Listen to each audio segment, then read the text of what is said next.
Mes 5 sœurs ont remis ma couronne à un homme qui n'était pas le fils de notre père, et ma fiancée a traversé la salle du trône pour se tenir à ses côtés. Ils s'attendaient à ce que je m'agenouille, que je cède mes chantiers navals et que je continue à financer le royaume comme si de rien n'était. Leur nouveau prince héritier souriait déjà lorsque la princesse Sarafen a placé la charte de continuité devant moi.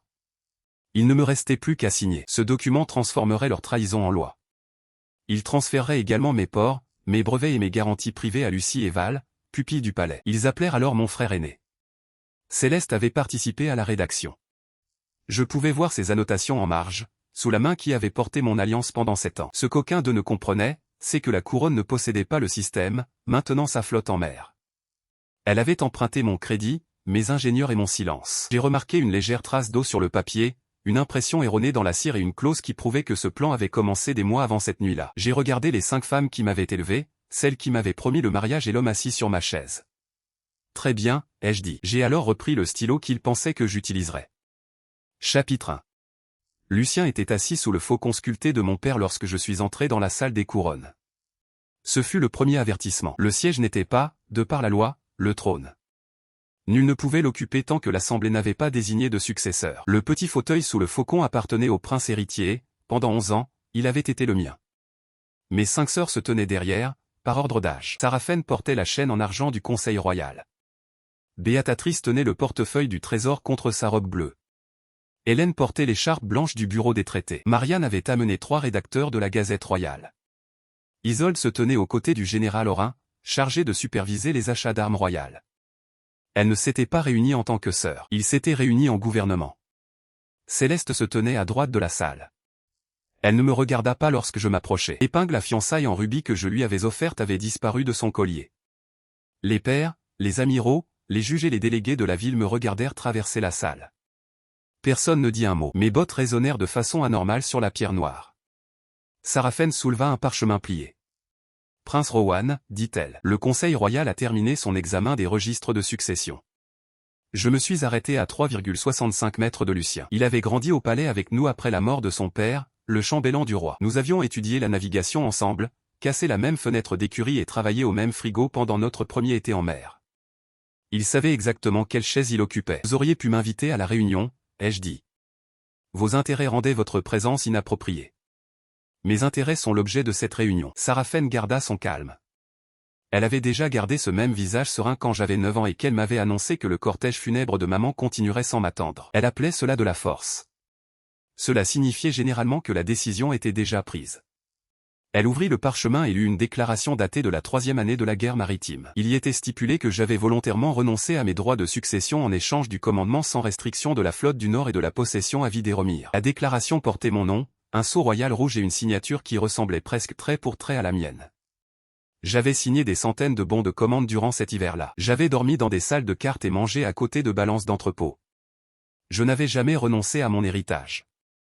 Sarafen produisit un second document. Il affirmait que mon père avait reconnu en privé Lucien comme son fils naturel et avait autorisé le conseil à le légitimer si je renonçais à la succession. Mes sœurs n'avaient pas simplement choisi un autre candidat. Elles en avaient créé un. Le Conseil reconnaît donc le prince Lucien comme prince héritier provisoire. Sarafen a annoncé que sa confirmation assurerait la continuité pendant que l'Assemblée procède au vote officiel. Des applaudissements ont retenti parmi les membres de la maisonnée. Elle se répandit de façon inégale dans le hall. Lucie et Rose. Il portait un uniforme de la marine à poignets dorés, bien qu'il ait quitté le service actif après 2 ans. Rowan, cela ne doit pas nous diviser. Alors, levez-vous de ma chaise. Plusieurs délégués inspirèrent profondément. Les rédacteurs de Marianne se penchèrent sur leur carnet. Le sourire de Lucie se crispa. Cette chaise appartient au bureau. C'est la première chose vraie dite ce soir. Sarafen m'a averti d'un regard. Le royaume a survécu à 6 années de guerre. Il ne peut survivre à un combat public entre frères. Nous ne sommes pas frères. La déclaration du roi affirme le contraire. Mon père n'est plus là pour répondre de cette déclaration. Il est décédé 3 mois plus tôt des suites d'une courte fièvre. Le royaume était plongé dans le deuil et la succession inachevée. Sa mort avait certes ouvert la voie, mais elle ne prouvait en rien ce qu'on lui reprochait de son vivant. Béatrice s'est avancée. Les marchés financiers ouvrent. Demain, 3 délégations étrangères attendent un héritier reconnu. Chaque heure d'incertitude a un coût. Vous auriez donc dû éviter d'utiliser une fausse signature. Le silence retomba dans la pièce. Sarafen remit la déclaration au greffier principal. Celui-ci me la porta sur une planche de velours. Lucien déplaça légèrement sa main droite au passage du commis. Un instant, son pouce recouvrit le coin inférieur de la feuille. Quand la page arriva entre mes mains, je compris pourquoi. Un faucon à couronne pâle apparut à l'intérieur du papier.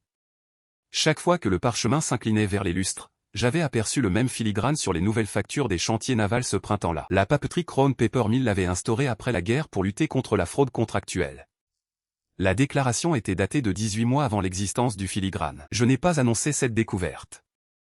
Pas encore.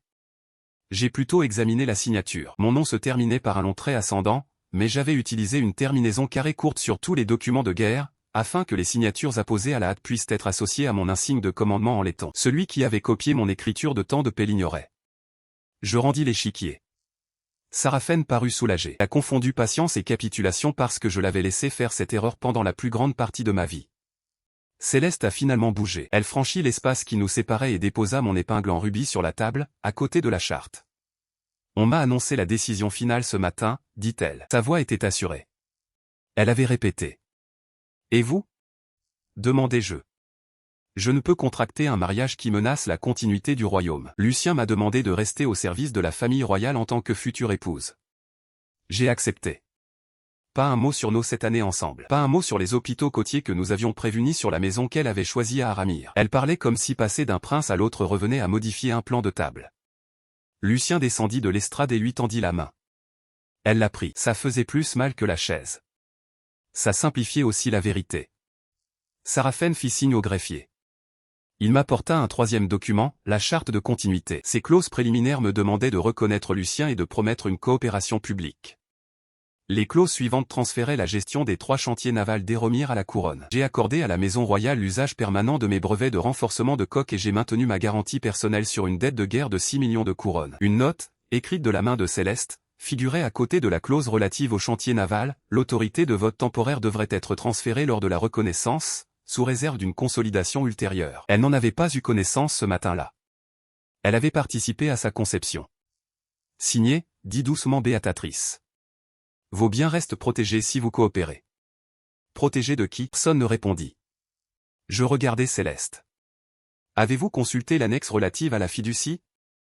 Son regard se détourna pour la première fois. Ce n'est pas le lieu pour parler de comptes privés. Vous avez intégré nos fiançailles à une annonce de succession. Il n'y a plus de compte privé. J'ai retiré la petite clé en fer de ma chaîne de signature. Elle ouvrit la boîte contenant mes sceaux enregistrés auprès de l'amirauté. Conformément à la coutume, le prince héritier la portait lors de toutes les séances publiques. Je la posai à côté de son épingle en rubis. Très bien, dis-je. Lucien se détendit. Sarafen me tendit le stylo. Je ne le pris pas, très bien, répétai-je. Céleste pourrait te choisir. Mes sœurs pourraient te recommander. Chacun dans cette salle peut vous applaudir. Mais ni ma propriété, ni mon nom, ni ma signature ne sont pris en compte dans leur choix. Je me tourne vers le greffier en chef. Je fais inscrire mon objection au registre public. Je nie avoir signé la renonciation. Je conteste la prétendue reconnaissance de Lucien. Je rejette la charte de continuité. Conformément à l'article 22 de la loi sur la fiducie de fiançailles, je mets fin à l'autorité de Lady Céleste sur tous les biens détenus en attendant notre mariage. Céleste pâlit. Sarafen s'avança vers moi. On ne profère pas de menaces financières dans la salle des couronnes. Je n'ai proféré aucune menace. J'ai cessé de distribuer ce qui m'appartient. Le greffier en chef a hésité. Écrivez-le, ai-je dit. Il regarda Sarafen, puis les juges assis le long du mur ouest. Le plus âgé d'entre eux fit un léger signe de tête. Le greffier se mit à écrire. Avant de partir, j'ai pris ma clé de signature sur la table. Le bureau était contesté. Les sceaux enregistrés à mon nom n'étaient pas derrière moi. Lucien m'a appelé. J'ai continué mon chemin. Pour la première fois en 32 ans, j'ai laissé ma famille gérer les conséquences de sa propre décision. Chapitre 2. Les portes de l'amiral étaient verrouillées avant que je ne les atteigne. Cela me confirma que l'annonce n'avait pas été prévue ce matin-là non plus. 2 palais. Des gardes se tenaient sous l'ancre de pierre au-dessus de l'entrée. Le capitaine Elias Kent attendait entre eux, les mains jointes derrière le dos. Il avait été mon second lors de la bataille de Red Skulls et m'avait même porté une fois à travers un pont en flammes après qu'une poulie m'eût fendu l'épaule cette nuit-là. Il n'a pas salué. Le Conseil a suspendu votre accès aux registres successoraux confidentiels. Il a déclaré, mes sceaux enregistrés ne constituent pas des registres successoraux. Non, elles sont dans votre armoire privée. Vous pouvez les récupérer. En présence de 2 témoins, les gardes s'attendaient à de la colère. Elias s'attendait à un ordre qui l'obligerait à choisir entre moi et son serment. Je ne lui en ai pas donné. Viens avec moi, ai-je dit. Il m'a escorté à travers les bureaux que j'avais supervisés pendant 11 ans. Les employés baissaient les yeux à mon passage. Dans les bâtiments gouvernementaux, les nouvelles circulaient plus vite que la fumée dans les gréements. À ce moment-là, ils savaient que j'avais perdu une couronne, un fiancé, ou les deux.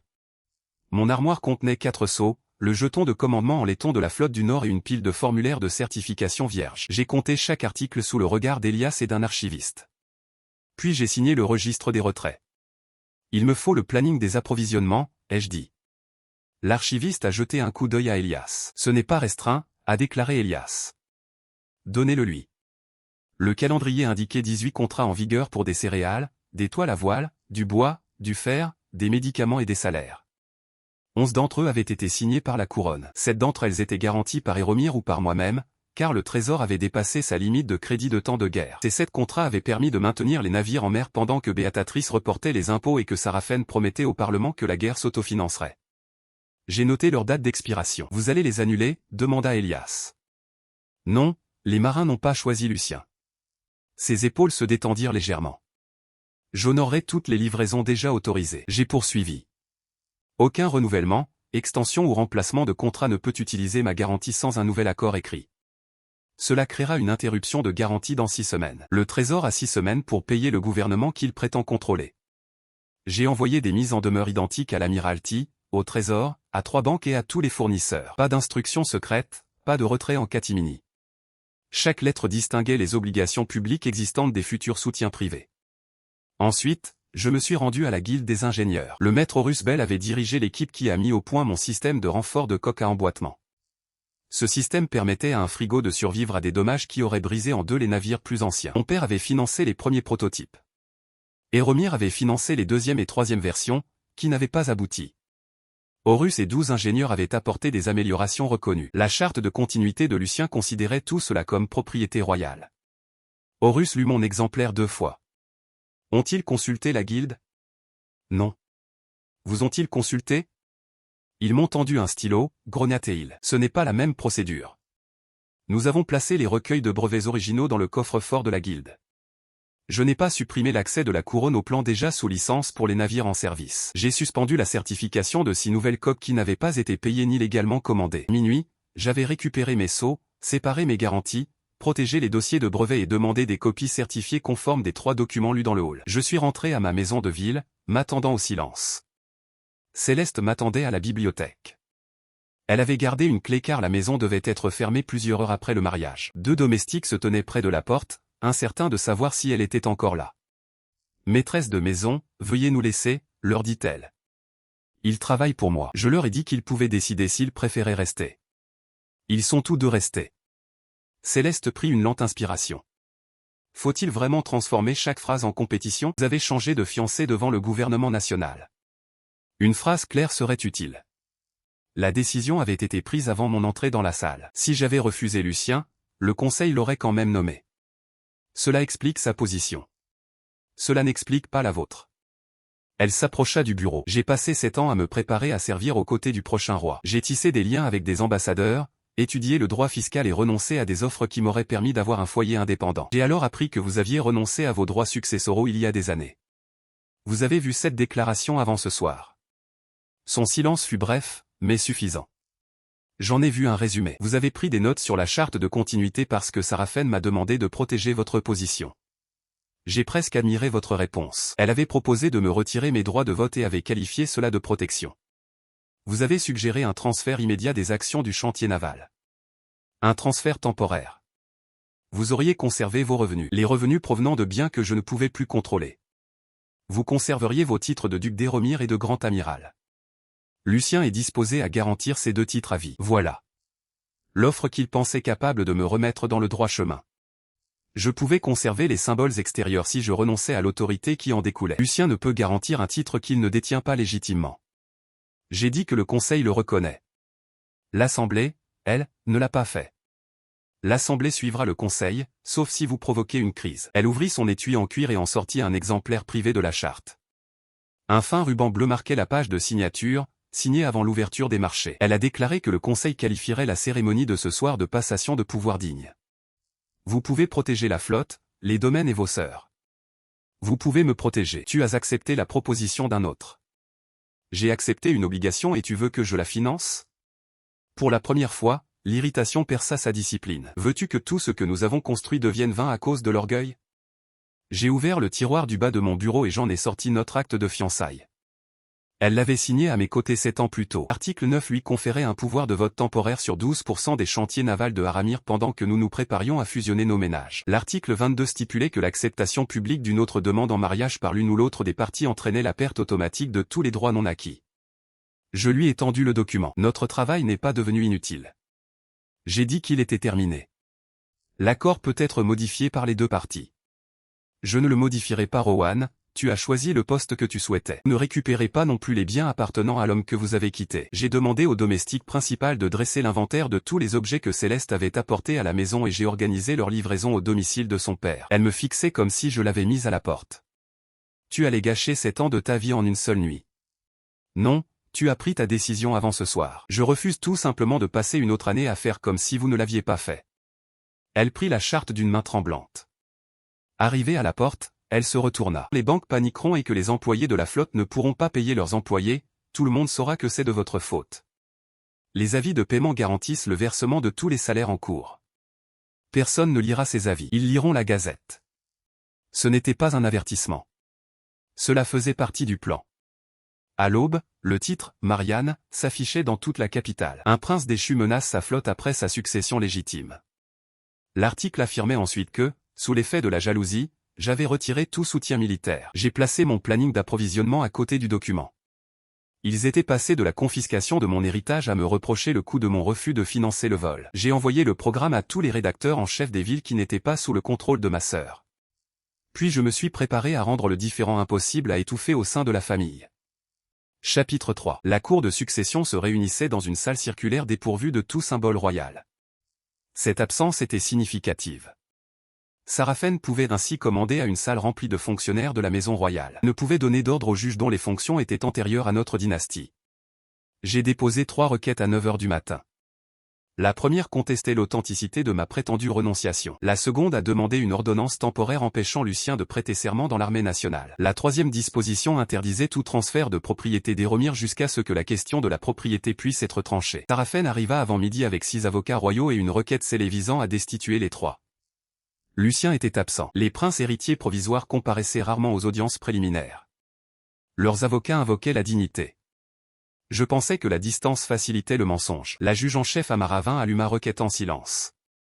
Elle avait 70 ans et avait autrefois condamné mon père à une amende pour avoir destitué un magistrat municipal sans audience. Il s'est plaint d'elle pendant un mois, puis l'a nommé juge en chef parce que personne d'autre n'avait osé lui appliquer la loi. L'avocat principal de Sarafen a pris de l'importance. La reconnaissance des enfants royaux et le règlement volontaire de la succession relèvent de l'autorité de la maison royale. Dès lors, pourquoi la charte transfère-t-elle des biens commerciaux? Le juge vint à demander la préservation de la défense nationale. Pourquoi transfère-t-il un trust de fiançailles privées? La fiducie avait été créée en prévision d'un mariage royal, un mariage qui n'aura jamais lieu.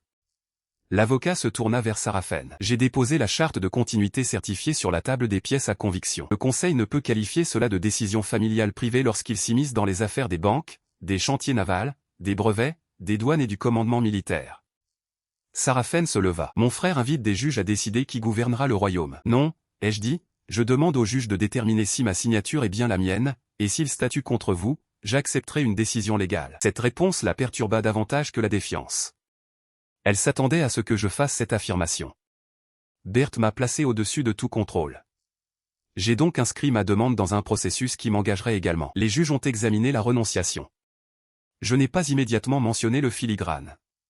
J'ai d'abord établi l'origine, la provenance et la date des documents revendiqués. L'avocat royal a déclaré qu'il était resté dans un coffret de succession scellé depuis la 3e année de la guerre. Qui a ouvert le coffret? Ai-je demandé au comité des archives du Conseil royal. À quelle date? Il y a 6 semaines, qui était présent? Sarafen, Béatatrice, Hélène, Céleste et 2 employés. Céleste m'a dit n'avoir vu qu'un résumé. La réponse officielle l'a situé dans la pièce au moment où le document est apparu. J'ai autorisé l'inscription de la déclaration au procès-verbal sans commentaire. Le juge 20 a ordonné le transfert du parchemin au bureau du sceau royal pour un examen indépendant. Elle a également ordonné au conseil de produire le registre des boîtes, le journal d'accès aux archives et toutes les copies réalisées après leur ouverture. Sarafen s'y est opposée. Ces archives contiennent la correspondance privée du défunt roi. Les passages non pertinents peuvent être expurgés par un officier de justice. Le juge 20 a déclaré que les pages litigieuses ne le peuvent pas. Sur la question militaire, le tribunal a rendu une décision plus restrictive. Cela ne lui retirait pas son titre provisoire, mais lui interdisait de prêter serment national irrévocable jusqu'à la fin de l'examen des documents. Les gardes du palais pouvaient être à son service. Les forces armées ne pouvaient pas encore prêter allégeance personnelle. Le juge fit sonner une petite cloche. L'accusé peut utiliser le titre de prince héritier provisoire. Qu'une proclamation ne doit omettre le mot « provisoire ». Le visage de Sarafen resta impassible, mais sa main droite se referma sur le bord de la table. Le soir venu, des avis imprimés étaient affichés dans toutes les casernes du port. Lucien occupait toujours le poste. Il avait perdu l'illusion que ce poste était permanent. Ma requête en attribution de propriété a été portée devant le tribunal de commerce.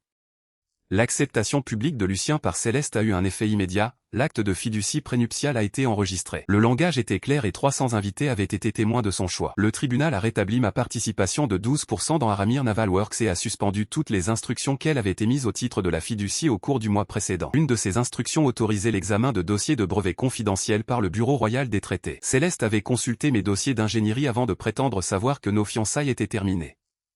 La décision parvint à Éromir avant le coucher du soleil. Mon intendant a modifié le registre du conseil d'administration et a supprimé son code de signature des comptes du chantier naval. Ce fut leur première véritable perte. Ni promesse, ni titre futur, ni bloc de vote qu'ils espéraient contrôler. Le lendemain matin, Béatatrice se présenta au tribunal de commerce après le prononcé du jugement. Elle m'a trouvé sur les marches, entouré de journalistes. « Vous comprenez ce que vous avez fait ?» m'a-t-elle demandé. J'ai récupéré mes actions. Le Trésor prévoyait d'utiliser le regroupement des chantiers navals comme garantie pour le renouvellement des obligations prévues demain. Il prévoyait ensuite de mettre en gage des biens qui ne lui appartenaient pas. Ces obligations servent à financer la défense côtière. Du moins, certaines. Les autres refinancent une dette du palais que vous n'avez pas soumise à l'Assemblée. Son expression me confirma que j'avais vu juste. Pendant la guerre, chaque emprunt d'urgence avait été répertorié par destination. Après l'armistice, Béatatrice avait combiné les anciennes dettes militaires avec les dépenses de la maison royale. J'avais continué à garantir les renouvellements car j'estimais que cet arrangement temporaire protégeait la solvabilité du royaume. Ils avaient considéré cette garantie comme une ressource permanente. Vous avez signé les documents originaux, a-t-elle dit. Je les honorerai jusqu'à leur expiration. Refuser le renouvellement équivaut à un manquement. Non, cela signifie que l'emprunteur doit présenter ses propres comptes, dit-elle en baissant la voix. Si les banques inspectent tout, elles gèleront les chantiers, exigeront de nouvelles taxes et exposeront les décisions approuvées par mon père pendant la guerre, puis fourniront les documents et défendront ces décisions. Vous savez, un gouvernement ne peut pas fonctionner si chaque compromis est exposé au grand jour. Ce gouvernement vient d'exposer mes fiançailles à la lumière des projecteurs.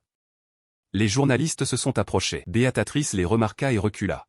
« Tu prends plaisir à ça, dit-elle. »« Pas du tout. Ma famille m'avait usurpé mon nom. Et la femme que j'aimais avait calculé l'intérêt de me quitter. Le plaisir était trop simpliste. Ce que je ressentais, c'était du soulagement. Pendant des années, chaque crise était arrivée à ma porte, déjà chargée de devoirs. Il y avait toujours eu une raison pour laquelle je devais signer, payer, pardonner ou attendre. Dès que j'ai cessé, mes sœurs ne m'ont pas demandé comment remplacer mon soutien. Ils m'ont accusé de le leur avoir volé. Non, ai-je répondu, je suis en train de le mesurer. Le lendemain matin, la North Coast Bank a adressé une demande de communication de documents au Trésor. Sans ma garantie future, la banque a exigé une liste complète des garanties alternatives appuyant la nouvelle administration de Lucien. À midi, une deuxième banque a formulé la même demande. Tous deux s'étaient vus promettre la priorité sur les mêmes recettes douanières futures. Aucun n'était au courant de l'existence de l'autre. La couronne qu'ils avaient posée sur la tête de Lucien avait été financée 2 fois. Chapitre 4. Au bout de 4 jours, le Trésor cessa de qualifier d'erreur la duplication des nantissements douaniers. Il la considéra comme un malentendu entre les prêteurs. La North Coast Bank détenait un contrat lui accordant la priorité sur les droits de douane perçus à l'Éden, Westmere et Saint-Orlon pendant 8 ans. Crown & Anchor Bank détenait un autre contrat accordant les mêmes droits sur les mêmes ports pour une durée de 6 ans. Les 2 documents portaient le sceau provisoire de Lucien. Les 2 événements avaient été constatés par l'adjoint de Béatrix. L'argent n'avait pas disparu. Un des prêts servait à refinancer des obligations de guerre arrivées à échéance. L'autre partie finançait les cérémonies d'accession au trône de Lucien, les cadeaux à l'ambassade et le premier versement pour 6 nouveaux frigos. Le problème n'était pas que toutes les couronnes aient été volées. Le problème était que le gouvernement avait promis 2 fois le même revenu, puis s'attendait à ce que ma garantie masque le manque à gagner. Lucien convoqua une conférence de presse sur les marches du palais. Il est fréquent qu'il y ait un chevauchement temporaire pendant une transition, a-t-il déclaré. Les rédacteurs de Marianne. Le retrait soudain du prince Rowan a suscité des inquiétudes inutiles, mais la couronne honorera tous ses engagements. Il avait appris la ruse préférée de Sarafène. Il a présenté mon refus de contester leur décision comme la cause de celle-ci. La Gazette a publié sa déclaration au-dessus d'un dessin de marin fixant des bols vides. J'ai répondu par des chiffres, au service des comptes publics de l'Amirauté. J'ai publié tous les contrats d'approvisionnement en vigueur, leurs sources de financement, leur date d'expiration et l'autorité responsable de leur renouvellement.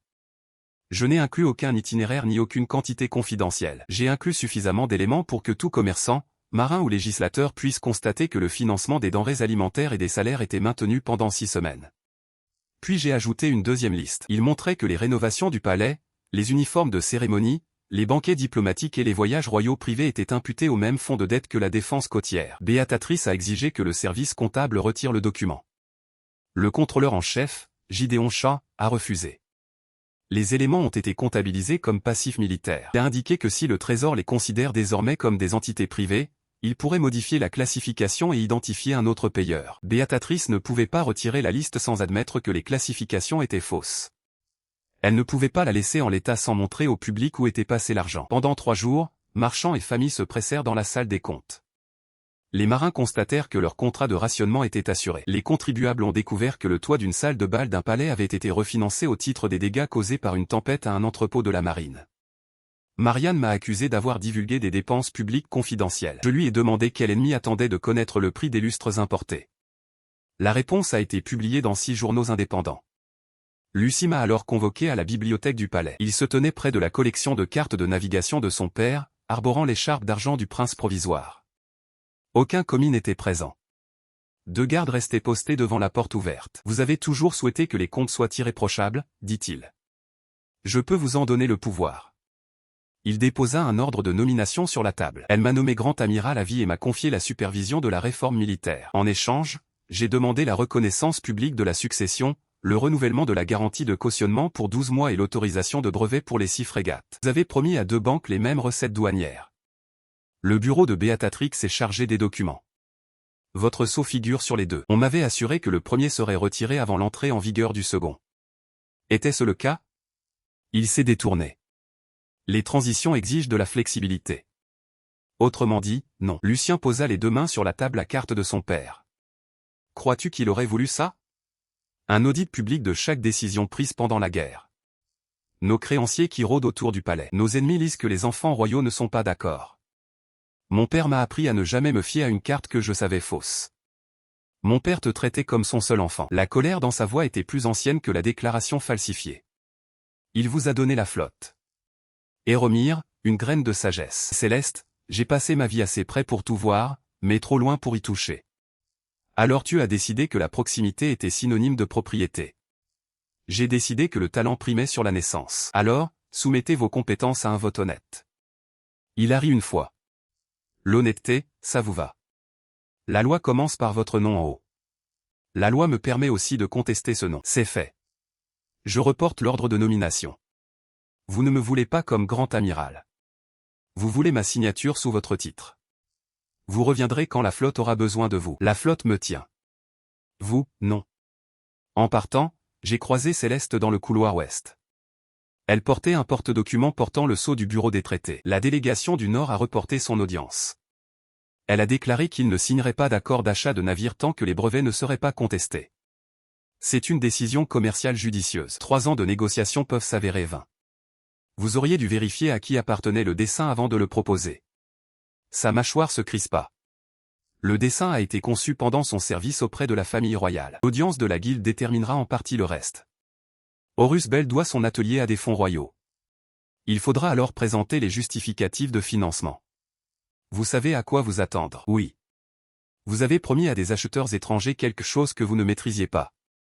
Elle a fait un pas de plus. Ne prétendez pas qu'il ne s'agit que d'une question de procédure. Vous voulez me punir pour avoir choisi l'avenir. Tu n'es pas puni pour avoir choisi Lucien.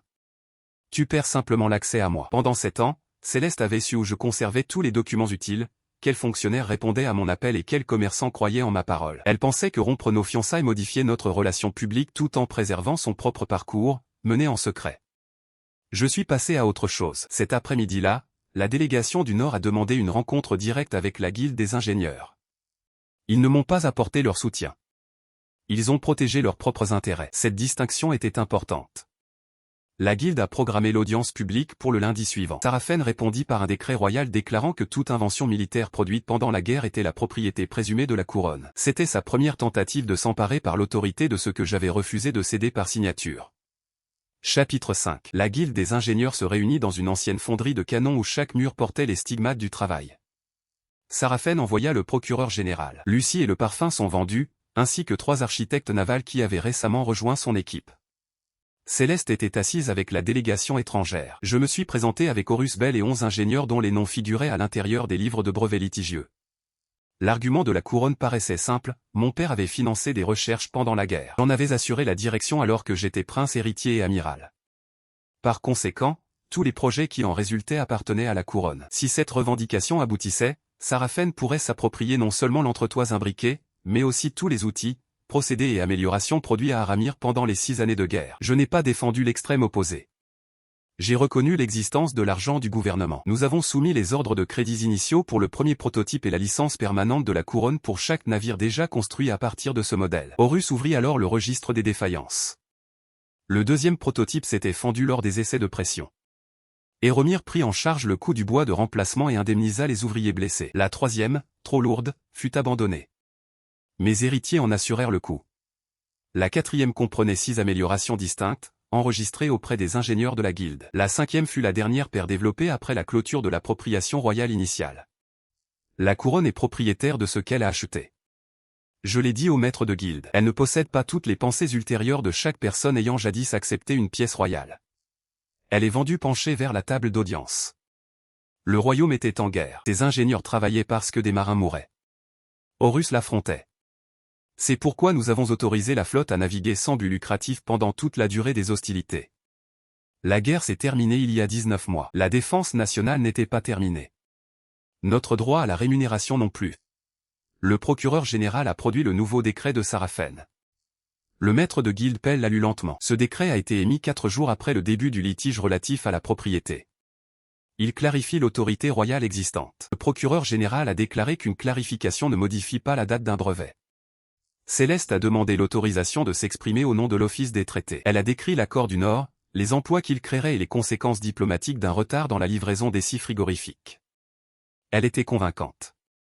Elle l'avait toujours été. Le maître de guilde Pell lui demanda alors si elle avait divulgué le litige de propriété aux acheteurs du Nord avant de promettre la livraison. Céleste affirma que le Conseil royal lui avait assuré que le transfert serait effectué. Effectué par qui? Son regard se tourna vers moi. La guilde suspendit ses travaux pendant 2 heures. Pendant que nous attendions, Isolde m'a coincé près d'un râtelier de moule à canon hors d'usage. Tu humilies Céleste à cause d'une rupture de fiançailles, a-t-elle dit. Le maître de guilde lui posa une question d'ordre commercial. Vous pourriez autoriser les 6 navires et discuter de l'argent plus tard. C'est ainsi que chaque utilisation temporaire se transformait en droit permanent. Ces jardins se sont développés grâce à la confiance que vous accordez la famille royale. Ils se sont développés grâce au travail des gens. On dirait un pamphlétaire. On dirait quelqu'un qui n'a jamais lu une facture. Elle rougit. Isolde aimait commander des armes. Elle n'aimait pas apprendre combien de temps il fallait pour que le fer arrive ni ce qui arrivait lorsqu'un ouvrier perdait 3 doigts. Si Lucien échoue, elle a dit que Sarafen ne te pardonnera jamais. Elle a forgé ma reddition. Son pardon ne m'est plus d'aucune utilité. Au retour de la guilde, Maître Pell répartit les droits avec précision. Les navires de guerre existants conservèrent leur licence. La couronne était propriétaire du premier prototype et de tous les dessins, acquis explicitement grâce au crédit de guerre. Le dernier dispositif de renfort restait immatriculé conjointement au nom de Aramir et de ses ingénieurs désignés. Aucune nouvelle coque ne pouvait l'utiliser sans leur accord et paiement. Les 6 frigos n'avaient pas reçu l'autorisation. L'ordre fut immédiatement appliqué à Souttar. Le vaisseau amiral de cérémonie de Lucien reposait sur ses rails de lancement, sous les bannières royales. Des centaines d'invités s'étaient rassemblés pour la cérémonie de baptême. Lorsque le messager de la guilde a remis la décision, le maître de chantier a retiré le drapeau de certification. Sans ce pavillon, aucun assureur n'aurait couvert le navire et aucun officier de marine n'aurait pu l'accepter. Lucien attendit 40 minutes sur le quai avant que la foule ne comprenne que le navire ne partirait pas. l'ambassadeur du Nord céda. Il prit son exemplaire du contrat d'achat et partit au coucher du soleil. Des reproductions du navire amiral échoué apparurent dans les imprimeries de toute la capitale. Marianne a ordonné au journal de ne pas les publier. Cela n'a fait qu'accroître leur valeur. Cette décision ne m'a pas enrichi. Aucun droit d'auteur n'avait été fixé, et le retard du contrat lui a coûté des centaines d'heures rémunérées, mais cela a redonné la décision au propriétaire de l'œuvre. Lors de la session suivante du Conseil royal, les sœurs cessèrent de feindre l'accord. Isolde blâma Céleste d'avoir promis des navires avant le transfert du brevet. Céleste reprochait à Saraphène de lui avoir assuré que ma signature était certaine. Béatatrice a averti que sans le dépôt étranger, le renouvellement de l'emprunt pourrait échouer. Marianne exigea une réaction publique plus ferme avant que le navire échoué ne devienne le symbole du règne de Lucien. Helena resta silencieuse. Elle étudiait les documents bancaires. Gideon m'en a envoyé une copie ce soir-là. Un résumé intitulé « Le règlement des 5 lampes » était joint à la demande de prêt de Lucien. Il promit à Saraphène la présidence permanente du Conseil royal. Béatatrice recevrait l'autorité sur les douanes. Hélène deviendrait ministre principale chargée des traités. Marianne dirigerait l'imprimerie nationale. Isolde superviserait tous les achats militaires. Le résumé ne prouvait pas encore que mes sœurs l'avaient signé. La banque l'avait reçu du bureau de Lucien, et non d'un registre public, mais cela expliquait pourquoi 5 femmes qui ne pouvaient pas hériter avaient choisi un homme qu'elles comptaient contrôler. La couronne n'était pas leur cadeau à Lucien. C'était le prix qu'il avait accepté de leur payer. Le lendemain matin, Saraphène a émis un ordre de défense d'urgence plaçant les chantiers navals à Ramire sous administration royale temporaire. Elle avait fini de me demander de coopérer. Chapitre 6. Les troupes royales pénétrèrent dans la cour sud avant l'aube. Elles ne forcèrent aucune porte et ne menacèrent aucun ouvrier. Elles arrivèrent munis d'un ordre officiel, d'un responsable de la paix et d'un nombre suffisant d'hommes armés pour rendre toute résistance vaine. À cette heure, le drapeau du Faucon flottait sur les 3 chantiers navals d'Héromire. J'ai appris la saisie lorsque mon intendant est arrivé en ville. Il avait de la sueur sur son manteau. Ils ont destitué vos responsables, m'a-t-il dit. La salle des archives principales est sous scellé. Le capitaine Kent commande l'entrée du port où sont versés les soldes. L'officier royal a promis le paiement vendredi. Promis sur quel compte? Il ne l'a pas précisé. Je suis arrivé à Soutard avec 2 clercs de notaire, sans garde. Des ouvriers se pressaient contre la barrière. Certains levaient leurs casquettes. D'autres observaient sans expression. Une famille ne pouvait pas acheter de pain en étant fidèle à un prince controversé. Elias m'a accueilli à la porte. L'arrêté d'urgence interdit l'entrée aux anciens directeurs. Il a dit « anciens ». Voilà ce qui figure dans l'ordonnance. La Cour constitutionnelle ne m'a pas destitué. Je sais. Vous savez donc que l'ordonnance présuppose la conclusion contestée. Je sais également qu'il porte le sceau du Conseil et une désignation de défense active. Je ne peux pas passer outre à une porte. Derrière lui, des clercs royaux emportaient des registres hors de mon bureau. Ces livres contiennent des archives privées de la guilde.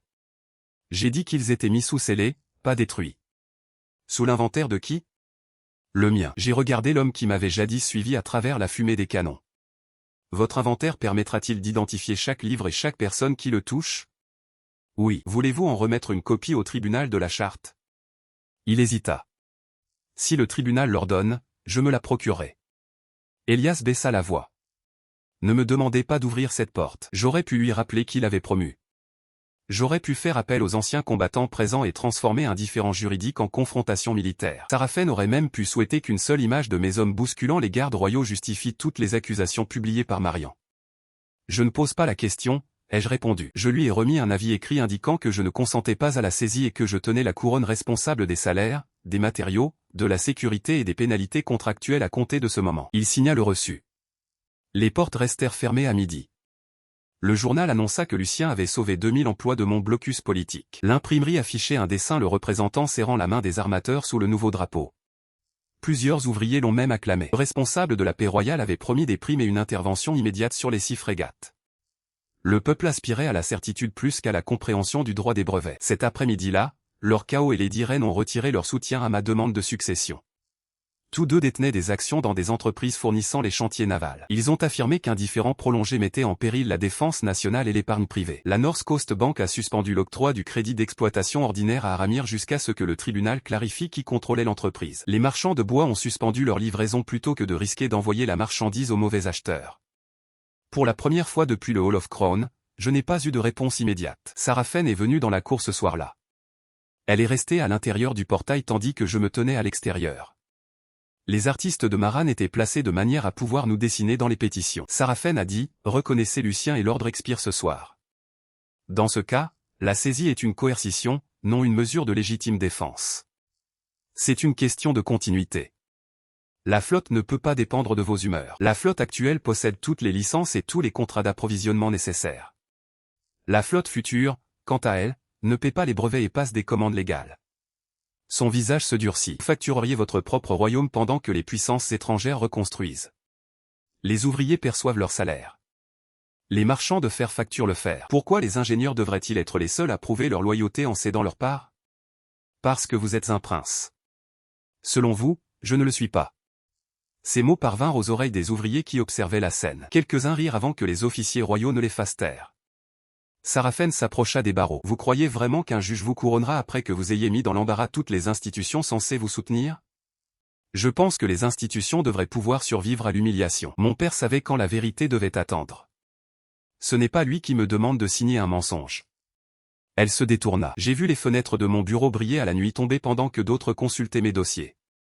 La perte n'était pas symbolique. Ces pièces étaient encombrées de factures de production, de rapports d'échecs de tests, de conditions fournisseurs et de litiges relatifs à la paix. Même avec des documents falsifiés attestant de l'accès, les connaissances pouvaient être copiées et les décisions retardées. Ma maison de ville était remplie de cadres anxieux. Horus rapporta que cet ingénieur de haut rang refusèrent d'entrer sous contrôle royal. Les nouveaux administrateurs menacèrent de les remplacer. Le comité d'entreprise a demandé si Éromir prendrait en charge les salaires en cas de faillite de l'État. Je ne pouvais pas promettre d'argent sans avoir accès aux comptes de la société.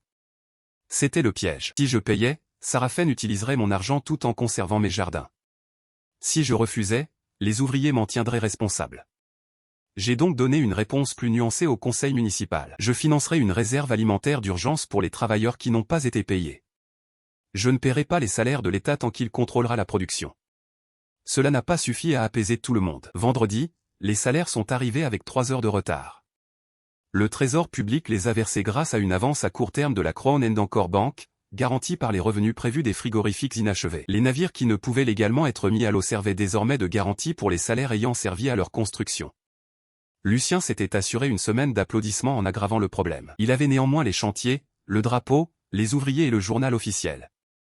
Moi, j'avais des requêtes en justice qui pouvaient prendre des mois. Ce soir-là, j'ai déplié une carte de toutes les institutions qui conservaient des copies de nos archives. La couronne contrôlait le siège principal. Elle ne contrôlait ni le coffre-fort des brevets de la guilde, ni les dossiers bancaires, ni les déclarations en douane, ni les registres des tribunaux, ni les factures des fournisseurs, ni le conseil indépendant de sécurité. Sarafen avait saisi le bâtiment car elle pensait qu'il abritait l'entreprise. Je démontrerai que le contrôle sans responsabilité n'est que possession et que la possession peut très vite se transformer en responsabilité. Chapitre 7. La première défaillance provenait d'une boîte de boulons en fer. Soutard les avait commandés auprès d'un fournisseur d'Éromir 2 mois auparavant. Notre contrat prévoyait une inspection à la livraison par un ingénieur agréé et un paiement via le compte de l'entreprise. L'administrateur royal n'avait ni l'un ni l'autre de ses pouvoirs. Il a ordonné au fournisseur de décharger malgré tout. Le fournisseur a refusé. Le bureau de Lucien a qualifié cela de sabotage. Le fournisseur a présenté le contrat et a demandé qui prendrait en charge la garantie des matériaux défectueux s'il ne le respectait pas. Personne n'a répondu. Le même problème se répéta avec les poutres en chêne, les soupapes de pompe, les toiles à voile et le charbon de chauffage. La couronne possédait les chantiers navals, mais toute relation commerciale restait soumise à des conditions. Sarafen pouvait promulguer un décret. Elle ne pouvait pas réécrire des centaines de contrats sans susciter des centaines de réclamations. Le 9e jour, la paix royale fut interrompue. Béatatrice s'attendait à un dépôt étranger au titre de l'accord du Frigor Nord. Les acheteurs l'ont retenu après la décision de la guilde. Crown Encore Bank a refusé une nouvelle avance à moins que le Trésor ne divulgue les 2 nantissements douaniers. Les employés ont quitté leur poste à midi et se sont rassemblés devant le bâtiment administratif. J'ai ouvert les réserves alimentaires d'urgence comme promis. Chaque foyer a reçu de la farine, des haricots, de l'huile pour lampe et une déclaration écrite indiquant que cette aide ne renonçait pas aux créances salariales impayées contre l'administration royale. Le journal Marianne Gazette a qualifié cela de tentative d'acheter la loyauté des travailleurs. Ces derniers se moquaient bien de ce qu'elle disait. L'important, c'était que leurs enfants mangent. J'ai déposé une demande d'administration neutre auprès du tribunal de préparation navale. Ma requête ne demandait pas la restitution des chantiers navals. Elle demandait la nomination d'un administrateur habilité à verser les salaires, à honorer les contrats fournisseurs valides et à conserver les documents litigieux jusqu'à ce que la question de la propriété soit réglée. Sarafen s'opposa à la demande car la nomination d'un administrateur judiciaire révélerait l'échec de son ordonnance d'urgence. Lucien s'y opposa également car la nomination d'un administrateur judiciaire interromprait la construction de son navire amiral. Le comité d'entreprise a appuyé cette décision car aucune des deux parties n'avait acquis le droit d'utiliser les salaires comme moyen de pression. Elias a témoigné le 3e jour. Il ne m'a pas fait d'éloge. Il a fourni les chiffres de production avant la saisie. Sous contrôle royal, Soutard achevait en moyenne 27 sections de structure par semaine. 9 forges avaient été achevées, mais elles furent rejetées car aucun ingénieur de la guilde n'avait certifié le fer. Des matériaux d'une valeur de 70 000 couronnes étaient entreposés devant les portes. Les salaires étaient impayés depuis 5 jours. Le prince Rowan a-t-il ordonné à un ouvrier de cesser le travail? L'avocat royal a répondu par la négative. Ses associés de la guilde ont-ils refusé de travailler? Ils ont refusé de certifier les travaux effectués en dehors de leur champ d'expertise. N'est-ce pas le même résultat? Non. L'une relève du droit du travail. L'autre est une exigence professionnelle qui existait avant ce conflit. Le tribunal a nommé Lydia Crane, une administratrice commerciale sans lien avec la maison royale. Elle a reçu la gestion temporaire de la paix, des achats et de la sécurité. Le drapeau royal flottait toujours dans la cour car la saisie initiale n'avait pas encore été annulée. Sarafen conserva les apparences. Elle perdit les comptes. Le premier rapport de Lydia montrait que les administrateurs de Lucien avaient imputé les coûts de la cérémonie du lancement raté au budget de la construction navale. Sa deuxième plainte a révélé qu'ils avaient commandé des composants brevetés sans autorisation. Sa troisième a exigé un inventaire complet de tous les documents retirés de mon bureau. Elias remit sa liste. Un document manquait à l'appel, un ordre de transfert de brevet était apparu dans la salle des archives après l'inventaire initial. Il était indiqué que j'avais attribué la dernière attelle à la couronne 3 ans auparavant. L'ordre portait mon sceau et la signature d'audit de Gideon. Gideon examina le numéro en haut de la page. Cette série servait pour les rapports trimestriels de rationnement, dit-il. Pas pour les brevets. Le commis aurait-il pu choisir le mauvais formulaire? Lydia demanda. La série s'est terminée l'année dernière. Ce journal prétend avoir 3 ans. Le faucon à couronne pâle apparut lorsqu'elle leva l'objet vers la fenêtre. Le même journal d'après-guerre. La même tentative de falsifier une décision antérieure. Cette fois, nous avons également pu prouver la date d'entrée du document dans la pièce. Elias avait scellé l'armoire le matin de la saisie. Son registre d'accès consignait chaque ouverture. Seules 4 personnes y étaient entrées, Lydia, greffière, le conseiller en brevet de Lucien et Céleste. Céleste s'était rendue sur place, mandatée par le bureau des traités, pour examiner des documents relatifs à l'accord du Nord. Elle a nié avoir apporté le page. Le conseiller de Lucien l'a également nié. Lydia a transmis le document au bureau des scellés et a interdit à tous deux d'y accéder ultérieurement. Je n'ai accusé personne publiquement. Les preuves démontraient une opportunité, non une paternité du document. J'avais appris de Sarafen ce qui se passait lorsqu'une conclusion souhaitée précédait le compte-rendu. J'ai donc demandé au tribunal de commerce de comparer la nouvelle session avec la renonciation initiale. Le tribunal a élargi son ordonnance de conservation. Chaque office royal qui possédait un document de succession ou de brevet contesté devait en déposer une copie numérotée dans les 48 heures. La destruction, le remplacement ou la dissimulation d'une copie après cette notification constituerait une infraction distincte. La saisie de Sarafen avait produit un résultat qu'elle n'avait jamais envisagé avant de prendre la cour. La renonciation à la forge était un document suspect enfermé dans une archive royale. Après qu'elle l'eut récupéré, un second faux apparut dans une pièce sécurisée, reliée par des documents, une numérotation, des journaux d'accès et un objectif précis. Elle avait cherché à renforcer son contrôle. Elle avait amélioré la traçabilité. Le mandataire a rétabli l'intégralité des salaires grâce aux recettes d'exploitation des Romires, et non grâce à la dette royale. Les livraisons des fournisseurs ont repris pour les réparations et les navires déjà immatriculés. Les travaux sur les 6 frigos de Lucien restent suspendus. Les ouvriers ont arraché les bannières cérémonielles qui entouraient le vaisseau amiral immobilisé car elles gênaient le travail des grues. Personne n'a consulté Lucien. Lors de ma visite sous la supervision des administrateurs, les mêmes hommes qui l'avaient acclamé reprirent leur poste sans m'acclamer. Cela me convenait parfaitement. Ils travaillaient dans le cadre de contrats exécutoires, et non pour choisir un prince. Elias m'a rencontré près de la cale sèche. Je pensais que vous demanderiez au tribunal de me punir, dit-il, pour avoir obéi à un ordre vous empêchant d'entrer. Vous avez enregistré ce qui s'est passé à l'intérieur. C'est ce qui importait le plus. Il regarda le drapeau royal. Si la cour de succession confirme Lucien, je le lui jurerai, j'en suis certain. Et si elle vous confirme, je vous le jurerai aussi. J'en suis certain également. Il finit par saluer, non pas en tant que subordonné, mais comme un officier saluant un autre.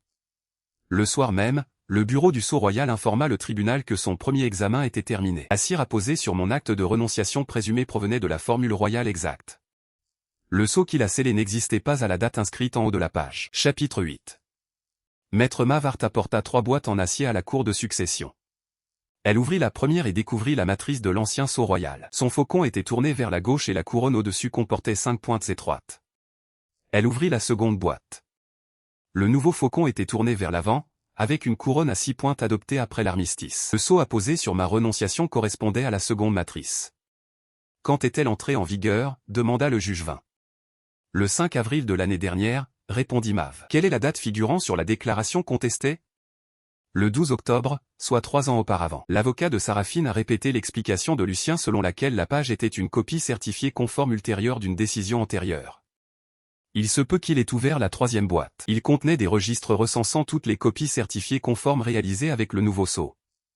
Une copie certifiée conforme doit mentionner l'original, le nom du copiste et la date de certification. Il a déclaré que cette page ne permettait d'identifier personne. Le texte indique, signé et scellé à une date antérieure. Elle se présente comme un original. Le superviseur de l'usine de papier de la Couronne a ensuite témoigné. Le filigrane représentant le faucon couronné avait été introduit le même mois que le nouveau sceau. Les registres d'achat indiquent que les archives du Conseil royal ont reçu leur premier colis 12 jours plus tard. Je me souvenais du pouce de Lucien couvrant le coin du papier dans la salle des couronnes. Sur le moment, cela avait paru un simple geste nerveux.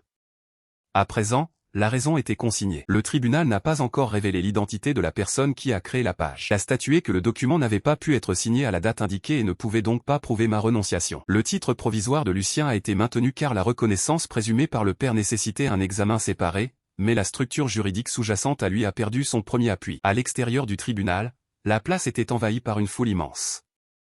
Certains scandaient mon nom. D'autres réclamaient la dissolution de la monarchie. J'ai refusé de m'adresser à l'un ou l'autre groupe depuis les marches. Les preuves ne se sont pas renforcées parce qu'elles plaisaient au public.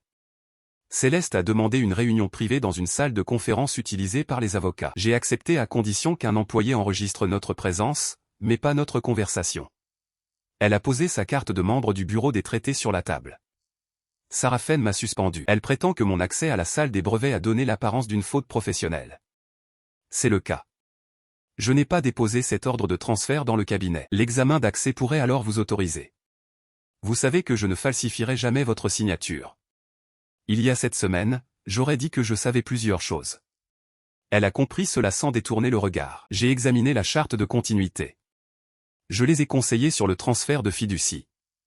Je crois que la renonciation avait déjà été authentifiée. Vous étiez présent lors de l'ouverture du coffret d'archives. J'ai été invité après que le scellé extérieur ait été brisé. La déclaration était sur la table à mon arrivée. Pourtant, tu m'as dit avoir vu un résumé parce que je savais comment ça sonnerait. Ça sonnait mieux que la vérité. J'essayais de préserver une possibilité entre nous. Tu tenais la main de Lucien tout en me demandant de te céder ma propriété. Elle perdit son sang-froid. J'ai pris une décision politique en me basant sur des informations officielles. Tu agis comme si je t'avais trahi pour un collier. La récompense était une couronne.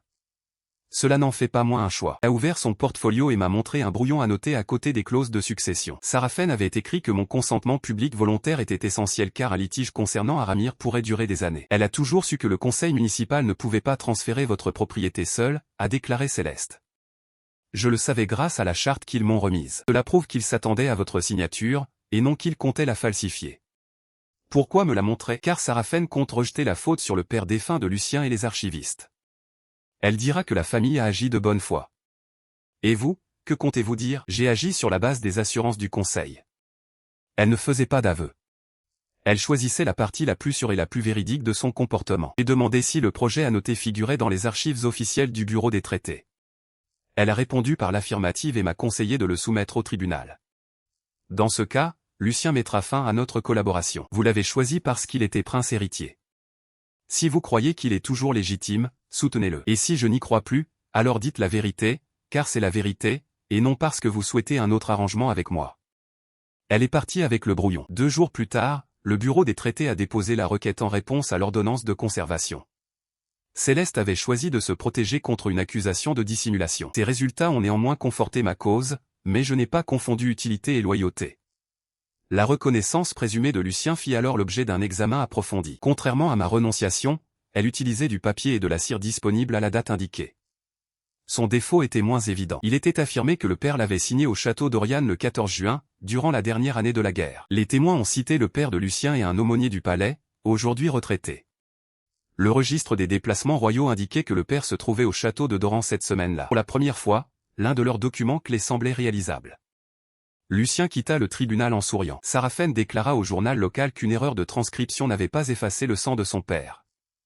Gideon m'envoya ensuite un ordre de classement provenant des archives du Trésor. Il s'avérait que le père aurait signé l'accusé de réception à la même date. Le père de Lucien avait autorisé un paiement de Saint-Orlon pour une destination située à 160 km de là. Un seul homme n'aurait pas pu être témoin d'une signature royale adorant et certifier un paiement dans la capitale avant midi. Le page, à lui seul, ne résolvait pas la question. Cela nous indiqua le prochain endroit à explorer. Chapitre 9. Lucien répondit à la contradiction du voyage en s'attaquant à ma naissance lors d'une session extraordinaire du Conseil royal. Il présenta une copie falsifiée du registre des naissances du palais.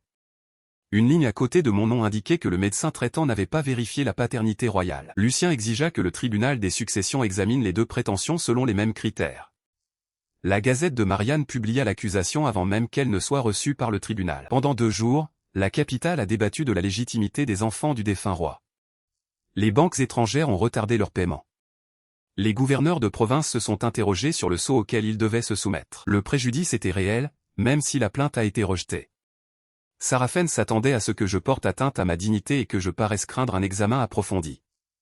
J'ai donc déposé la demande de révision initiale. Si le sang est au cœur de ce conflit, ai-je déclaré au tribunal, le mien l'est tout autant. La décision comportait un risque. Les archives étaient incomplètes. Ma mère avait accouché pendant une épidémie hivernale, alors que la moitié du personnel du palais était absente. Si mes sœurs avaient falsifié plus d'un registre, l'enquête pourrait nous plonger dans des mois d'incertitude. Nous avons commencé par examiner les documents déjà cités dans le cadre de l'accord relatif à mon enfance. L'acte de naissance au temple, la subvention de l'Assemblée pour l'entretien du nourrisson, la déclaration publique de mon père lors de mon baptême et le livre de compte original du médecin conservé par la faculté de médecine. L'exemplaire du palais remis par Lucien contenait une phrase absente des 4 autres. Mav examina sa reliure. La page altérée avait été détachée puis recousue avec du fil moderne. L'encre de la ligne douteuse contenait un stabilisateur bleu introduit seulement 8 ans auparavant. Ma légitimité n'avait pas seulement résisté à l'examen. Lucien avait soumis un autre document modifié après l'ordonnance de conservation. Le juge Van a renvoyé l'affaire devant le tribunal pour enquête criminelle et a averti les deux parties que toute utilisation ultérieure de documents sciemment faux pourrait entraîner une détention immédiate. Lucien a prétendu qu'un employé inconnu lui avait remis le document. Lui avez-vous demandé d'où il provenait? Je l'ai interrogé à ce sujet lors de l'audience. Ma secrétaire juridique s'est chargée de la réception. L'avez-vous comparé au registre déjà cité dans mon accord? Je me suis fié au personnel. Avez-vous demandé au journal officiel de le publier avant le dépôt? Il regarda Marianne. Elle fixait ses papiers. Le public avait le droit de savoir. Lucien déclara devant le tribunal qu'il n'avait aucune réponse utile. L'enquête financière progressa plus rapidement. Les banques North Coast Bank et Crown & Anker Bank se sont présentées devant le tribunal de commerce avec leurs contrats douaniers en double exemplaire. Chacune revendiquait la priorité. Chacun exigea également la divulgation de tous les arrangements parallèles utilisés pour garantir les prêts d'accession de Lucien. Le règlement complet, portant sur 5 lampes, fut révélé par un dépôt sous scellé notarié. N'était pas apparu de nulle part. Son résumé accompagnait le premier prêt. La banque avait exigé que Lucien dépose une copie certifiée conforme auprès d'un notaire indépendant au cas où les charges et les biens promis seraient nécessaires pour garantir un soutien politique. Mes 5 sœurs l'avaient toutes signé. Sarafen resterait présidente du conseil à vie. Béatatrice gérerait les douanes sans approbation annuelle de l'Assemblée. Helena serait habilitée à conclure des traités conférant des privilèges commerciaux. Marianne superviserait la délivrance des licences pour tous les journaux nationaux. Isolde serait chargée de superviser les achats militaires et de nommer les inspecteurs des chantiers navals. En échange, ils ont promis de reconnaître Lucien, de présenter la prétendue reconnaissance et d'obtenir mon consentement public à la charte de continuité. Mon consentement figurait parmi les actifs attendus, de même que les parts de Céleste Trust. L'accord autorisait également Lucien à mettre en gage certains biens royaux en cas de défaut de paiement des prêts. Un des documents incluait le domaine rural d'Helena comme garantie supplémentaire. Bien qu'elle n'eût autorisé que les revenus qui en découlaient, Helena lut le planning au tribunal et resta complètement muette ce soir-là. Elle demanda une audience privée avec Sarafen. Les murs du palais ont gardé leurs paroles secrètes, mais le résultat fut public. Le lendemain matin, Helena a déposé le procès-verbal de la réunion chez le notaire et a demandé au tribunal de commerce de limiter sa responsabilité en échange d'une divulgation complète. Elle ne s'est pas excusée auprès de moi. Elle n'a pas prétendu avoir soudainement pris conscience de sa conscience. Elle a déclaré que Lucien avait outrepassé les pouvoirs qu'elle lui avait accordés, que Sarafen avait assuré aux sœurs que ma signature était garantie et qu'elle ne risquerait pas l'héritage de ses enfants pour un accord qui ne la protégeait plus. Son témoignage a confirmé l'historique des négociations relatives à l'accord. Il a également permis de déterminer à quel moment la reconnaissance alléguée avait été intégrée à leur plan. Lors de la première réunion, Sarafen l'a décrit comme un document de la famille royale en attente de récupération officielle. Lors de la seconde, Lucien a annoncé que le comité des archives l'avait retrouvé. Au troisième point, Céleste m'a averti que la reconnaissance et ma renonciation nécessitaient toutes deux une validation indépendante avant que les gouvernements étrangers ne s'y fient. Sarafen avait répondu que ma signature sur la charte de continuité rendrait tout examen ultérieur politiquement inutile. Il n'avait même pas commencé par apporter des preuves. Elles avaient commencé en espérant que je comblerais le fossé. Les révélations d'Helena ont publiquement fracturé le groupe des 5 sœurs. Béatrice l'accusa de sacrifier le royaume pour sauver un seul domaine. Les éditeurs de Marianne commencèrent à retirer Hélène des tableaux officiels. Isolde a démissionné de la séance du conseil plutôt que de voter sur une motion la condamnant. Sarafen est restée impassible. Elle a annoncé que la cérémonie de prestation de serment du prince héritier provisoire aurait lieu dans 7 jours, avant que les tribunaux n'aient terminé leurs travaux. Le monde ne peut être pris en otage par d'interminables défis techniques. Sa proclamation indiquait que le serment était destiné à transformer l'incertitude en obéissance une fois que les gouverneurs, les amiraux, les juges et les villes se seraient agenouillés devant Lucien. Sarafen était convaincu qu'aucun tribunal ne prendrait le risque d'annuler la loi. J'ai lu la proclamation 2 fois. Puis j'ai demandé à Elias de m'apporter le texte de loi relatif au serment militaire et tous les recueils de serments nationaux. Lucien souhaitait une cérémonie publique. Je veillerai à ce que le public voie clairement qui détenait l'autorité légitime et qui ne possédait qu'une chaise décorée. Chapitre 10. La cérémonie de prestation de serment national exigeait plus que des personnes agenouillées dans une salle. Chaque institution a reçu un acte numéroté. Son représentant a inscrit ce numéro à côté du serment, a signé le livre national et a renvoyé une copie conforme à la Cour des successions sans la marque de validation de celle-ci. Le serment exprimait une loyauté personnelle, mais n'impliquait aucune obligation légale. Sarafen envoya Rite sans la marque. La plupart des destinataires en connaissaient la différence. Beaucoup savaient aussi que refuser une convocation au palais pouvait mettre fin à une carrière si Lucien réussissait l'épreuve. Je n'ai appelé personne au boycott de la cérémonie. J'ai transmis à chaque établissement une copie certifiée conforme de l'ordonnance du juge 20 interdisant les serments irrévocables jusqu'à la fin de l'examen. J'y ai joint le texte de loi pertinent et une seule phrase. Choisis selon ton bureau, pas selon moi. La veille de la cérémonie, Céleste est venue pour la dernière fois chez Héromire. Elle n'avait plus la clé. Une servante l'a annoncé et nous nous sommes retrouvés dans le salon, portes ouvertes.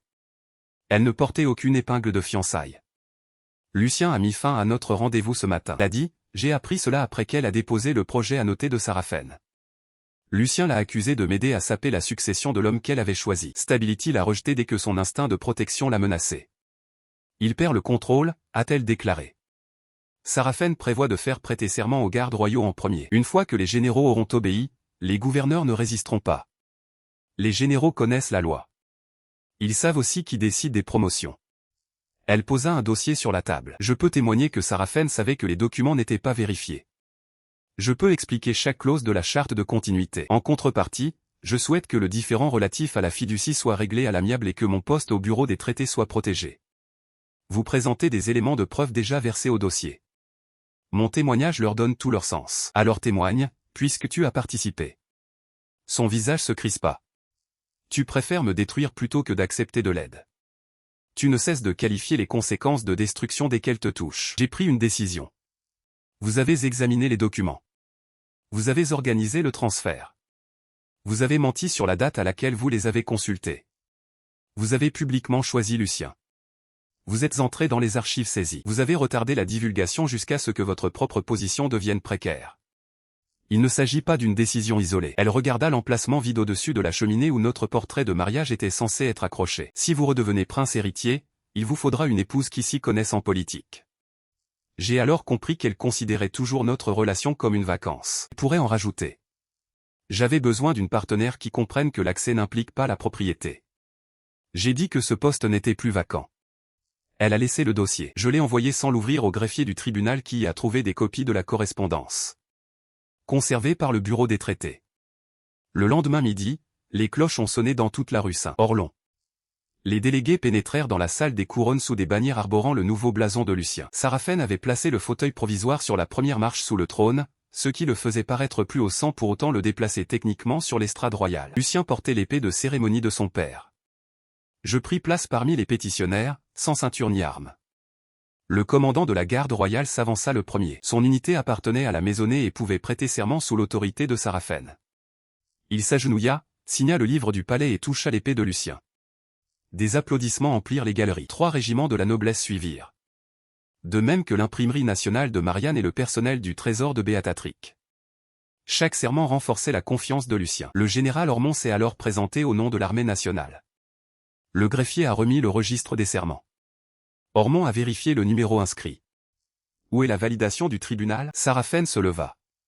Le Conseil a autorisé une substitution d'urgence en vertu de laquelle l'article confère le pouvoir de continuité nationale. Le juge vint siéger avec les délégués judiciaires. Aucune demande de substitution n'a été soumise à cette cour. La voix de Sarafen se fit plus aiguë. Il s'agit d'une cérémonie royale, non d'une audience. Le général pourra alors prononcer un serment personnel. Il ne peut pas transférer le commandement statutaire. Orin referma le livre. Je jurerai lorsque l'ordonnance sera légale. Il retourna à sa place sans s'agenouiller. Elias vint ensuite pour la marine. Il portait 6 registres de serments régionaux. Toutes les lignes de signature étaient vierges.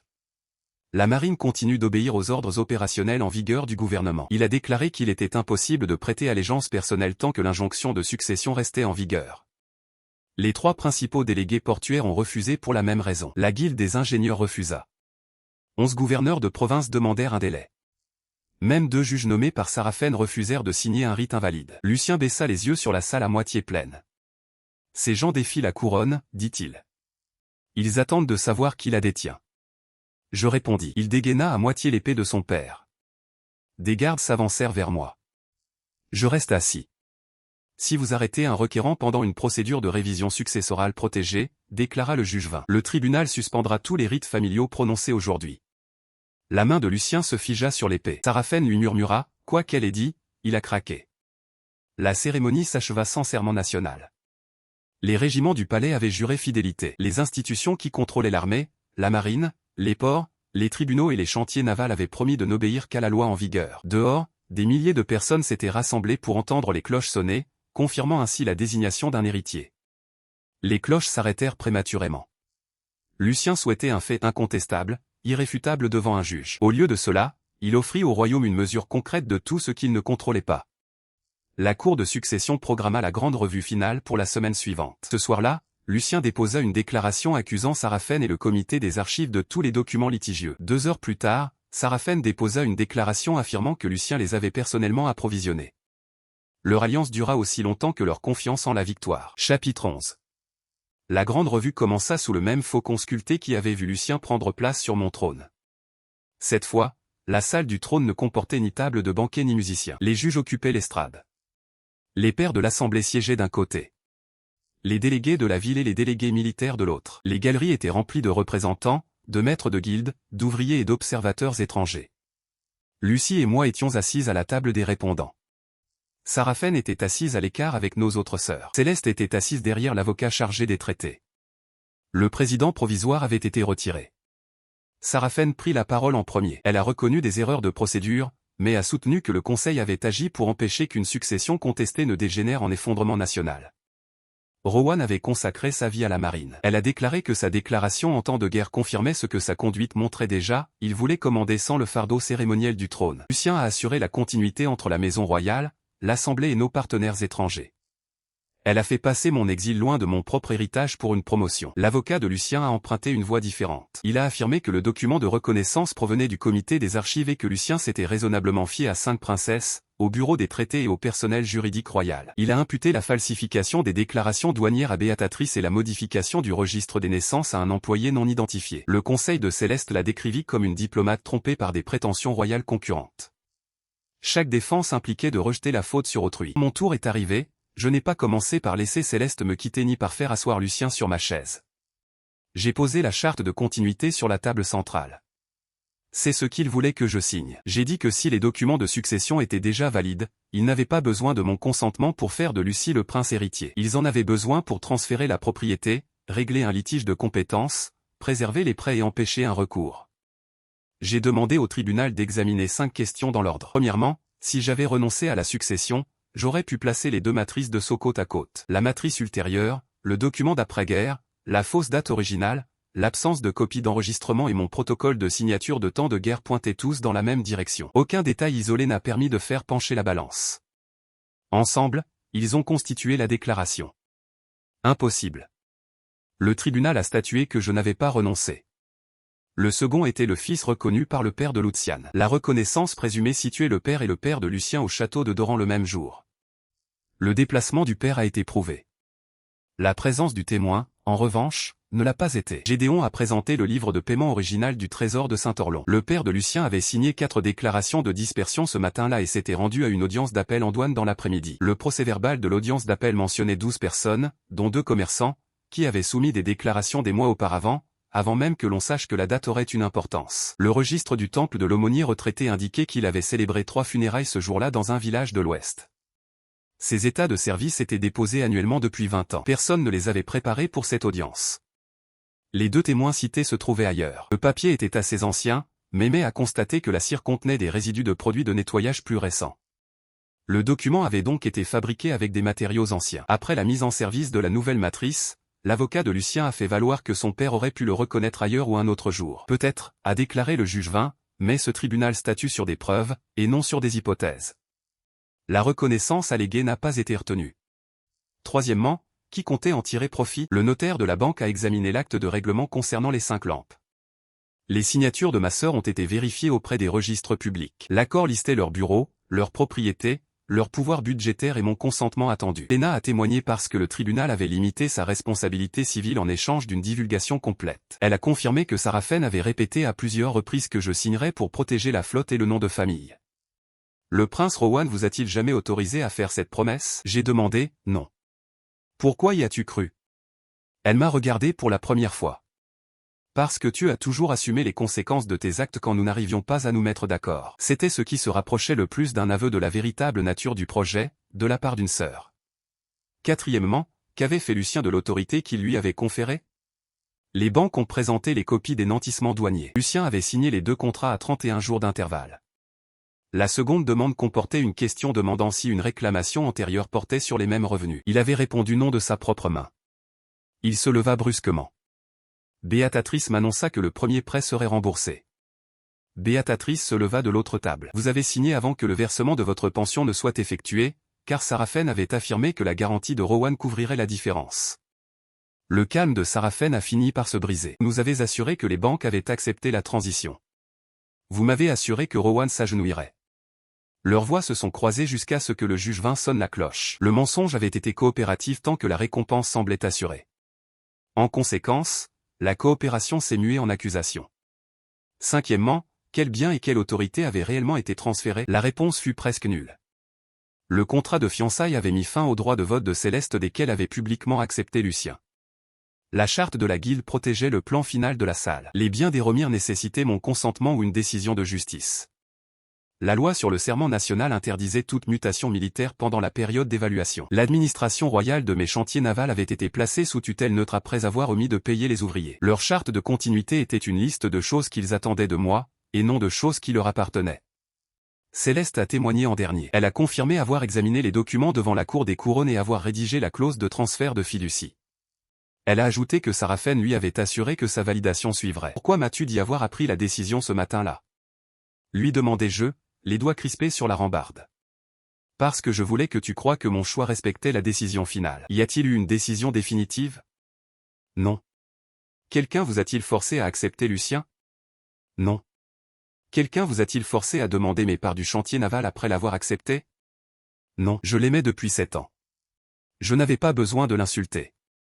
3 réponses sincères ont été plus efficaces que la colère.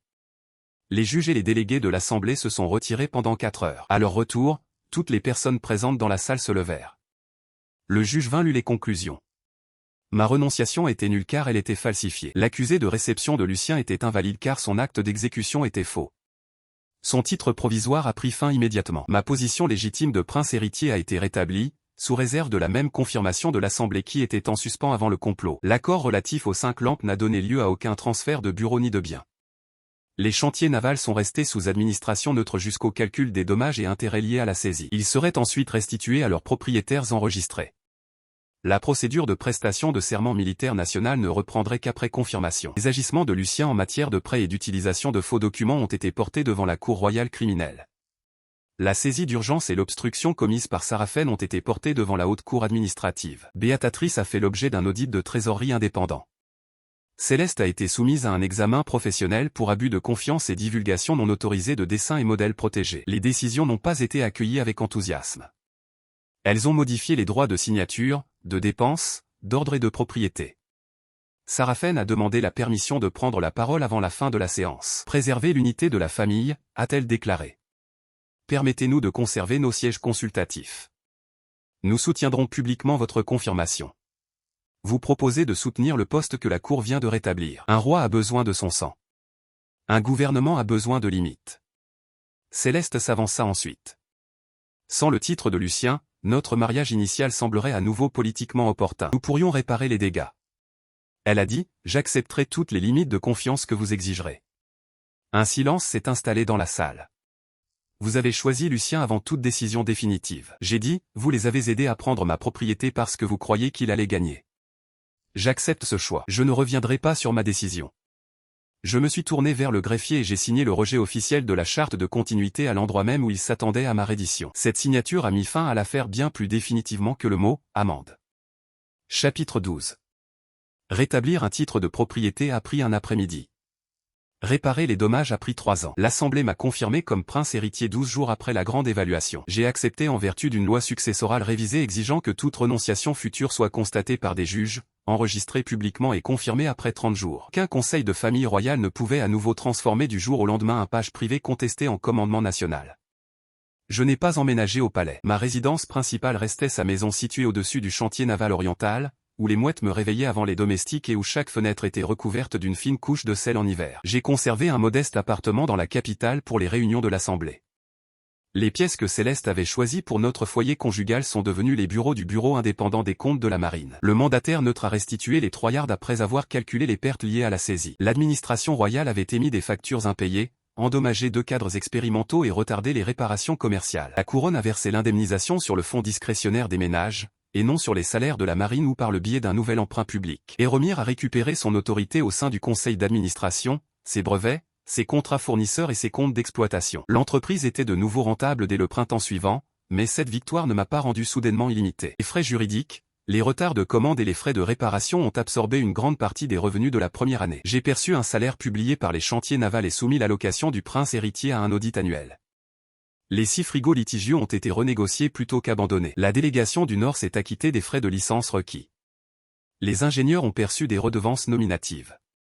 La couronne a financé la construction des navires grâce à un budget de défense approuvé par l'Assemblée. 2 commandes furent annulées, le gouvernement n'ayant pu justifier leur coût.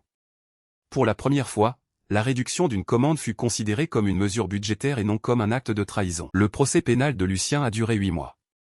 Le tribunal n'a pas pu prouver que ses allégations concernant son sang étaient fausses, et ce, de manière exhaustive. Cela a prouvé qu'il avait sciemment utilisé une fausse déclaration, soumis un acte de naissance falsifié après avoir reçu une ordonnance de conservation, et engagé les mêmes recettes douanières auprès de 2 banques tout en niant la réclamation antérieure. Il a été reconnu coupable d'emprunt frauduleux, d'utilisation de faux documents royaux et d'obstruction à une procédure de révision successorale. Il fut condamné à 6 ans de prison dans une prison d'État, et non dans un cachot privé, et sommé de rembourser la part personnelle des prêts contractés lors de son accession au trône.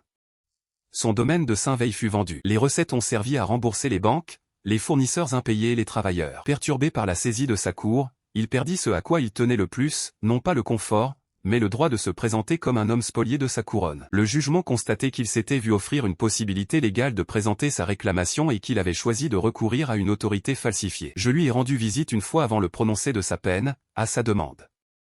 Si vous étiez né à ma place, vous auriez fait de même, a-t-il déclaré à travers l'écran de l'interview. Non, j'aurais peut-être voulu la même chose que toi. Mais le simple fait de la désirer ne m'en aurait pas valu la propriété. Tu as tout récupéré. J'ai récupéré ce que tu m'as pris. Ce n'est pas la même chose. Je n'y suis pas retourné. L'affaire Sarafen n'a pas abouti à une peine de prison. Les enquêteurs n'ont pas pu prouver qu'elle avait physiquement créé les fausses pages et qu'elle n'avait pas reçu d'argent provenant des prêts dupliqués. Ils ont prouvé qu'elle avait dissimulé des avertissements de validation, utilisé des pouvoirs d'urgence pour saisir des biens litigieux et tenté de me forcer à signer en menaçant de provoquer une instabilité nationale. Elle a perdu la présidence qu'elle occupait depuis 14 ans. L'Assemblée a supprimé son siège permanent au Conseil et lui a retiré son pouvoir de nommer les fonctionnaires de l'administration. 30% des revenus de sa succession ont été placés dans une fiducie de restitution de 5 ans pour couvrir les pertes des chantiers navals et les dépenses royales indues. Elle conserva son titre, sa demeure et une fortune suffisante pour vivre confortablement. Ce qu'elle perdit, c'était le contrôle. Invitation l'appelait toujours princesse Sarafen. Mais aucun décret n'attendait son approbation, et aucun ministre n'avait besoin de sa permission pour me parler, écrivait-elle.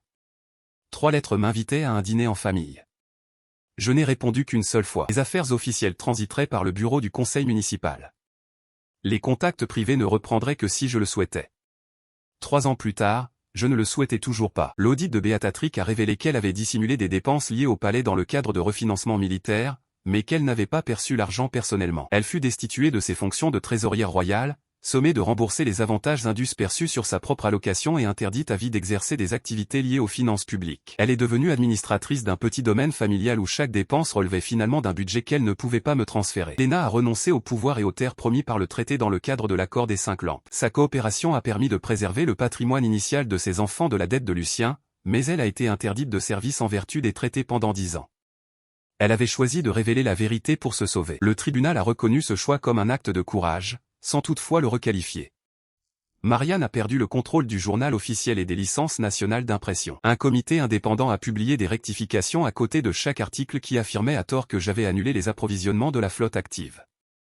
Elle continuait d'écrire des essais politiques sous son propre nom. Les lecteurs pouvaient en juger la valeur sans qu'un bureau royal oblige chaque ville à les imprimer. Isolde a été retirée des marchés publics militaires pour avoir tenté de mettre en service des navires sans licence et de remplacer des ingénieurs certifiés par des personnes nommées pour des raisons politiques. Elle conserva un régiment d'artillerie de cérémonie, mais aucun pouvoir d'achat.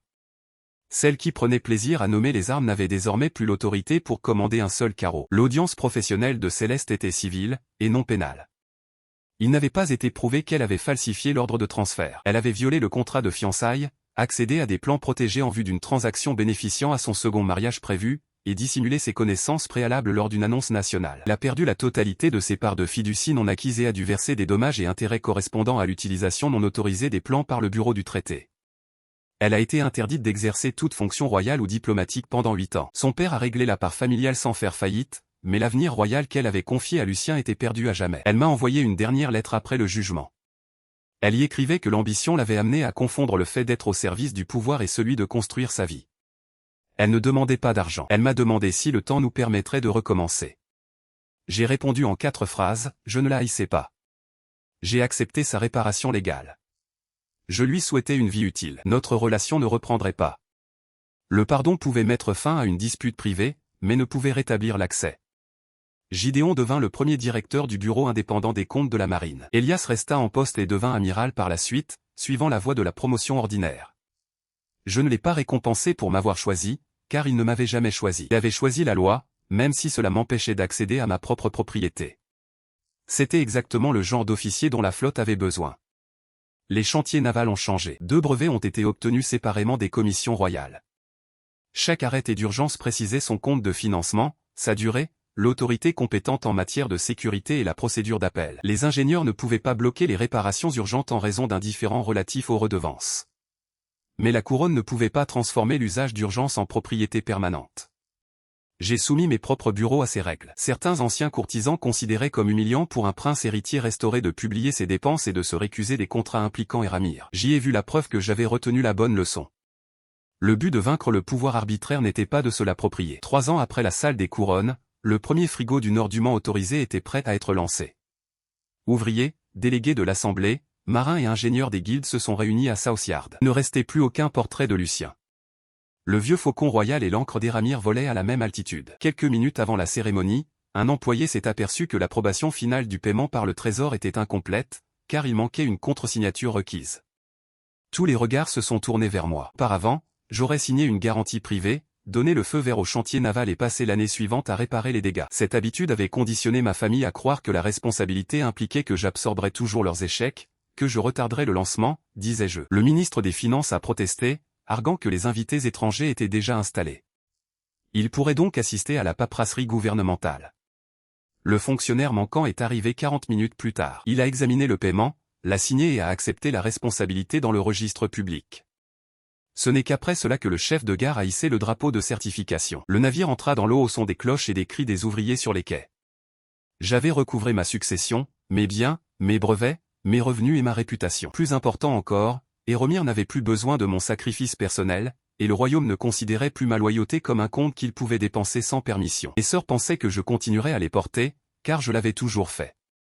Elles avaient raison sur l'homme que j'étais devenu. Ils avaient fondé tout leur plan sur le fait de ne jamais rencontrer l'homme qui finirait par dire « ça suffit ». Si vos 5 sœurs vous avaient remplacé par un faux héritier et que votre fiancé les avait aidés à s'approprier l'œuvre de votre vie, auriez-vous contesté la couronne ou tourné le dos à toute la famille? La perte de pouvoir de Saraphène et la peine de prison de Lucien étaient-elles suffisantes? Ou chaque sœur aurait-elle dû subir des conséquences plus sévères? Dites-nous où s'arrête la loyauté lorsque vos proches la considèrent comme une permission de vous utiliser. Si le refus discret de Rowan vous a interpellé, n'hésitez pas à aimer la vidéo, à la partager avec quelqu'un qui apprécie les règlements de compte bien mérités, et à vous abonner à Revenge Chronicle. D'autres histoires d'hommes qui cessent de financer leur propre trahison et reprennent le contrôle de leur avenir sont à venir.